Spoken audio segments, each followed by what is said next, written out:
कभी तुमको ऐसा लगे, आप लोगों के जीवन में भी कभी ऐसा लगे कि मुझे भोलेनाथ जी का आज तक दर्शन नहीं हुआ, मुझे राम जी का आज तक दर्शन नहीं हुआ, मुझे आज तक भगवान कृष्ण का दर्शन नहीं हुआ, मुझे आज तक भगवान का दीदार नहीं हुआ, भगवान का दर्शन नहीं हुआ। तुम्हारे मन में अगर कभी ऐसा लगे तो एक बार 7 दिन का पूरा नियम ले। 7 दिन का पूरा नियम। कैसा नियम? सुबह से उठूंगा, सुबह से उठूंगी, मुख धोया ना धोया, कुछ खाया ना खाया, पलंग पर बस उठ के बैठी। जिसको अगर शंकर भगवान का, राम जी का, कृष्ण भगवान का, लोग कहते हैं क्या भगवान का दर्शन हो सकता है? 7 दिन का नियम धारण करो। सुबह उठो, पलंग पर उठते से ही सबसे पहले भगवान राम, कृष्ण या शिव जिसका तुमको दीदार करना है उसका 5 बार 7 बार नाम का उच्चारण करिए, उसको पुकारो। आप नहाए ना नहाए। एक पत्र कल आया था, दतिया की कोई माताजी ने लिखा था, पत्र बड़ा अच्छा था। उस पत्र से केवल दतिया वालों का नहीं, संपूर्ण जितने श्रोता कथा सुन रहे हैं सबके लिए उस पत्र में बात है। केवल एक दतिया वालों के लिए नहीं, संपूर्ण। उस पत्र में किसी ने, माताजी ने लिखा था, गुरुजी हमें ये पूछना है कि हम स्त्री हैं, हम नारी हैं, और स्त्री महीने में रजो धर्म से हो जाती है, रजस्वला हो जाती है। कल का पत्र है वो, स्त्री रजो धर्म से हो जाती है, रजस्वला हो जाती है, रजो धर्म में आ जाती है महीने में। गुरुदेव उस समय पर वो ना मंदिर जा सकती है, ना भगवान के लिए कोई कार्य कर सकती है, ना वो कोई अच्छी जगह पर पहुंच सकती है। तो हमें केवल इतना सा पूछना है कि उस रजस्वला धर्म के समय पर क्या हम भगवान का नाम ले सकते हैं कि नहीं? हम मंदिर नहीं जा सकते, शिवालय नहीं जा सकते, यज्ञ में नहीं जा सकते, अनुष्ठान में नहीं जा सकते, हम कहीं पर भी अच्छी जगह पर नहीं जा सकते, तो क्या हम भगवान का नाम ले सकते हैं कि नहीं ले सकते?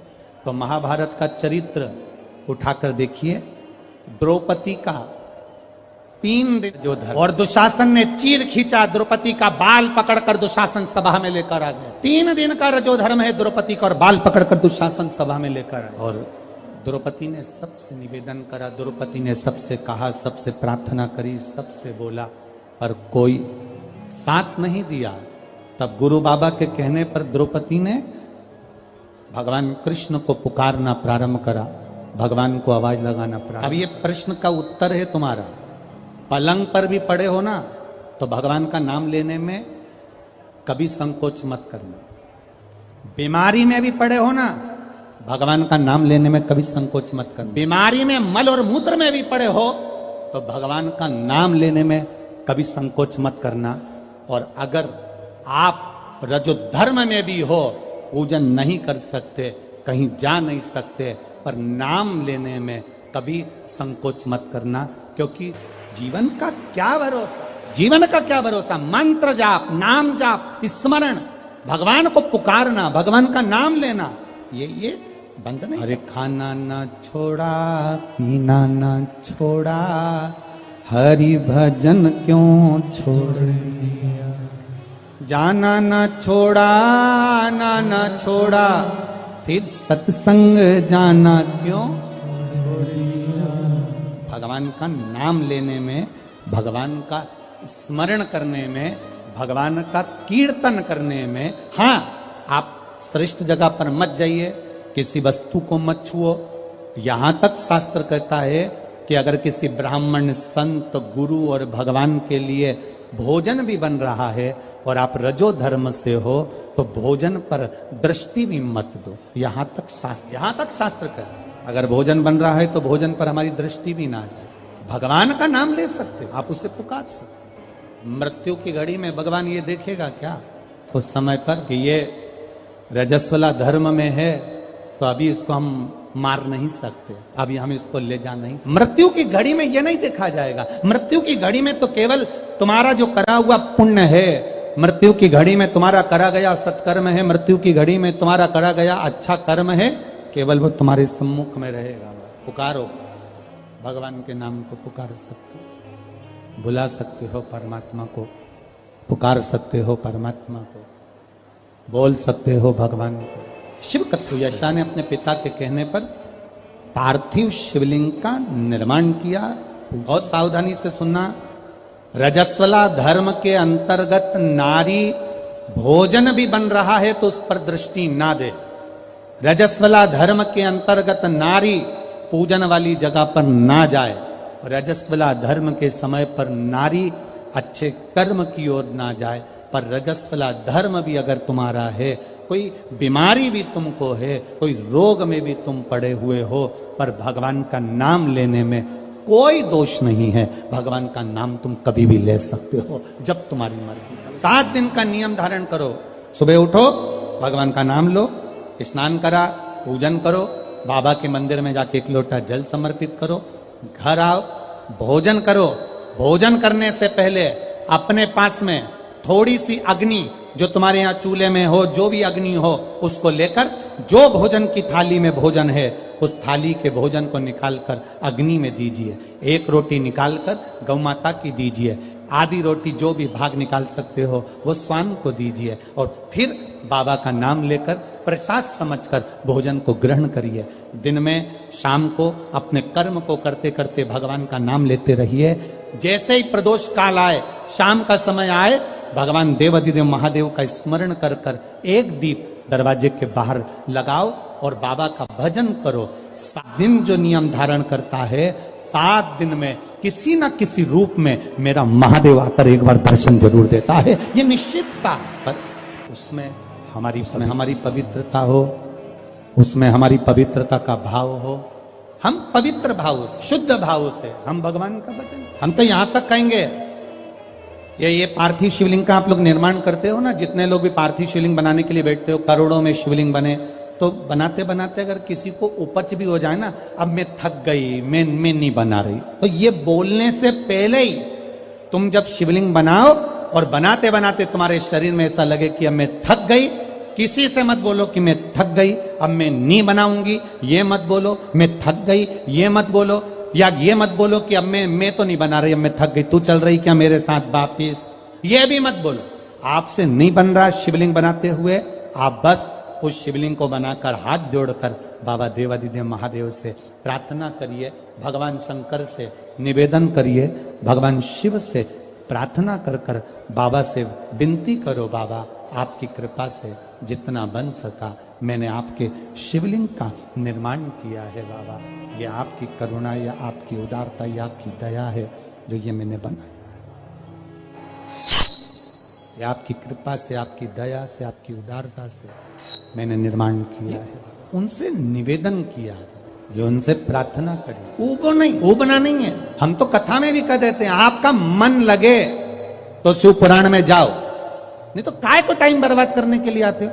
मन लग नहीं रहा, रत्ती भर भी, और पूरी डेंटिंग पेंटिंग करके आई, 2 घंटे तक लाइन खींची, डब्बा भरा, 1 दिन पहले उसके पास भी गई, धागा वाली के यहाँ क्यों आए? कौन ने कहा तुमको कि कथा में जाना जरूरी है? कोई तुमको कहा कि भीड़ बढ़ाने जाओ? तुम्हारा मन लगे तो शिव महापुराण की कथा में आकर बैठो, नहीं लगे तो कथा में भी मत जाओ, अपने घर में मूंगफली सेको और 3 टाइम खाओ, समय बर्बाद करने मत जाओ। मन लगे, शिव कथा कर रही है, मन लगे तो महादेव के मंदिर में जाके 1 लोटा जल चढ़ाना। मन नहीं लगे ना, जबरदस्ती मत जाना कि मैं तो बाबा सियोर वाला महाराज ने कहा है तो जाना तो पड़ेगा, ना ना ना, बिल्कुल मत जा, बिल्कुल मत जा। मन करे वो कहते हो ना, दिल तुझको दिया ये क्या कर दिया, अपना मन, अपना दिल, अपना हृदय परमात्मा। और जिस दिन तुम परमात्मा को पहचानोगे उस दिन परमात्मा तुम्हारा, और तुम यहाँ इतनी ये दतिया की माताएं हैं, बहुत चतुर हैं, इधर साइड की माताएं बहुत चतुर, इधर की माताएं इतनी चतुर होती हैं कि शादी विवाह में अगर गणेश जी नहीं मिलते हैं तो ये गोबर का और मिट्टी का गणेश बनाकर मटकी पे रखकर पूजन कर देती हैं, और मिट्टी का भी गणेश नहीं मिलता, गोबर का भी गणेश नहीं मिलता। तो यहां की माता इतनी विद्वान है कि गुड़ की ढेली को तोड़कर आधी ढेली का गणेश जी बना देती और आधी ढेली का भोग लगा देती। और गणेश सरकार सही है, यहां की माता इतनी विद्वान है कि गुड़ की ढेली को, आधी ढेली को फोड़कर गणेश जी बना देगी, और आधी हमारे यहाँ महाराष्ट्र में भी कहते हैं महाराज, गुलाचा गणपति और गुलाचा मेवा, मतलब गुड़ का ही गणपति और गुड़ का ही नैवेद्य भगवान को भोग। दतिया की माताएं भी इतनी विद्वान है, जब गणेश जी नहीं मिलते, गोबर नहीं मिला, मिट्टी नहीं मिली, शादी के समय पर तुरंत घर की जो बुजुर्ग माँ होती है वो कह देती है गुड़ की खोड़ी रखिए ना, आधा टुकड़ा तोड़ मटकी पे रख दे, गणेश जी हो गए। भोग लगाने के लिए कुछ भी नहीं है ना, जो आधा गुड़ का टुकड़ा है ना उसी को भोग लगा दो। क्यों? गुलाचा गणपति और गुलाचा नैवेद्य, भगवान गणेश भी यही है और भोग भी उनका यही। ये हमको बूढ़ी माता पहचान गई कि गुड़ की ढेली में गणपति है, और पूरे शादी में वो गुड़ का गणेश पुजाता रहा, पुजाता रहा, पुजाता रहा, और गणेश जी भी आशीर्वाद देते रहे, क्योंकि वो बूढ़ी माँ ने पहचान लिया कि मैं गुड़ की ढेली में भी हूं।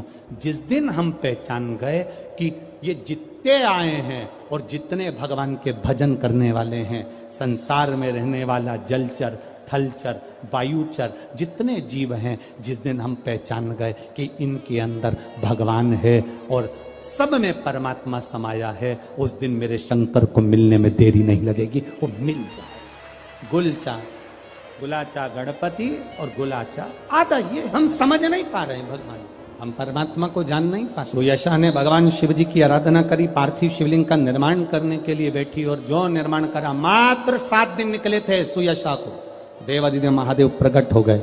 मांग सुयशा, क्या चाहिए तुझको? सुयशा कहती है मैं आपके चरणों की दासी बनना, मैं आपके चरणों की दासी बनना चाहती। भगवान कहते सुयशा, इतनी सुंदर बात देवादिदेव महादेव ने कही, इतनी सुंदर।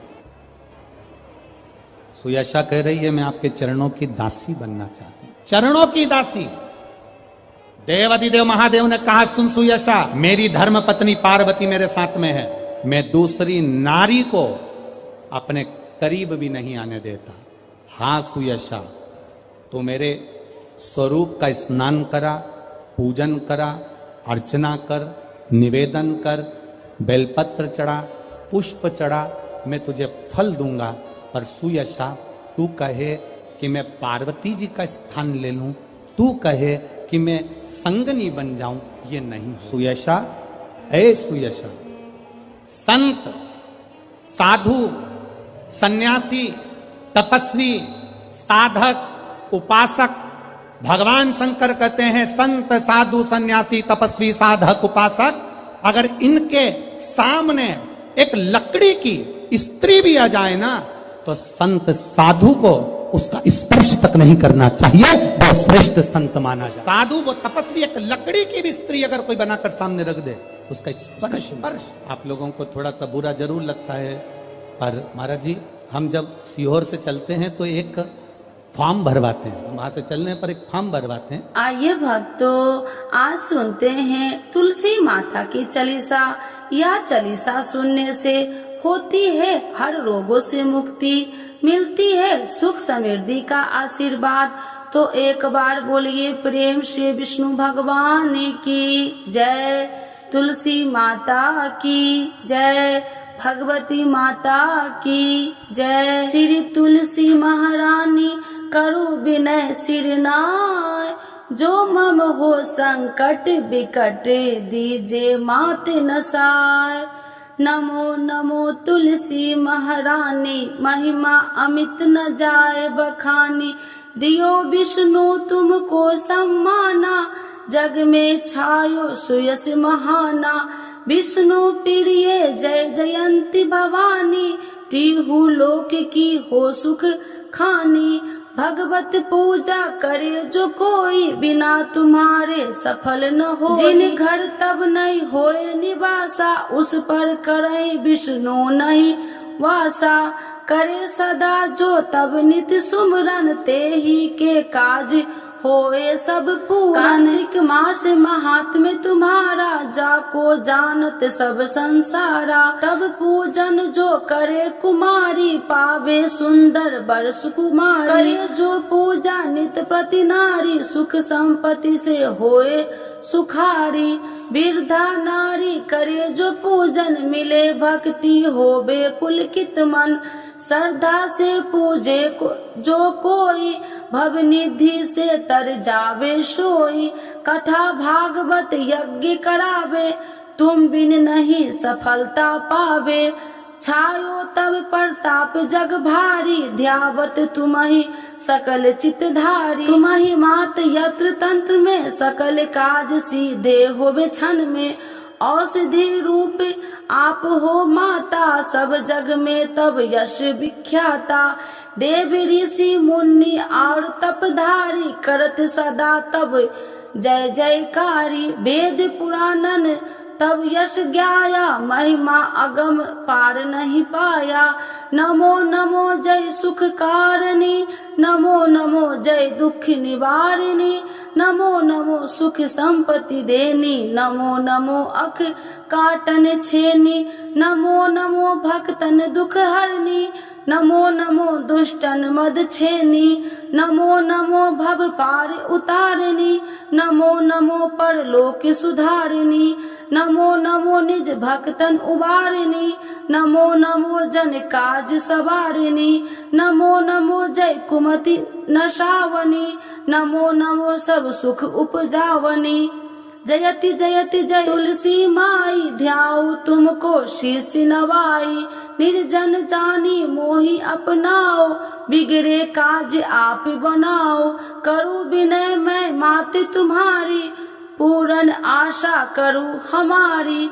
शरण चरण कर जोरी मनाओ, निस दिन तेरे ही गुण गाऊं।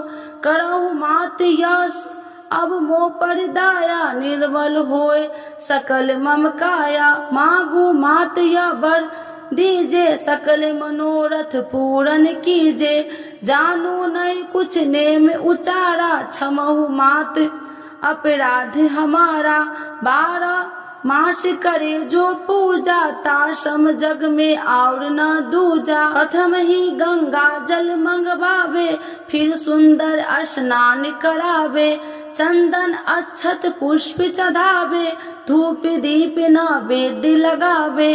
करे आचमन गंगा जल से, ध्यान करे हृदय निर्मल से। पाठ करे फिर 40 की, स्तुति करे मात तुलसी की। यह विधि पूजा करे हमेशा, ताके तन नहीं रहे कलेशा। करे मास कार्तिक का साधन, शोभे नित्य पवित्र सिद्ध होई जाई। है यह कथा महासुखदाई, पढ़े सुने सो भव तर जाई। यह श्री तुलसी चालीसा, पाठ करे जो कोई। गोविंद सो फल पावही, जो मन इच्छा होई। तो एक बार बोलिए प्रेम से विष्णु भगवान की जय, तुलसी माता की जय, भगवती माता की जय, सर्व देवी देवताओं की जय।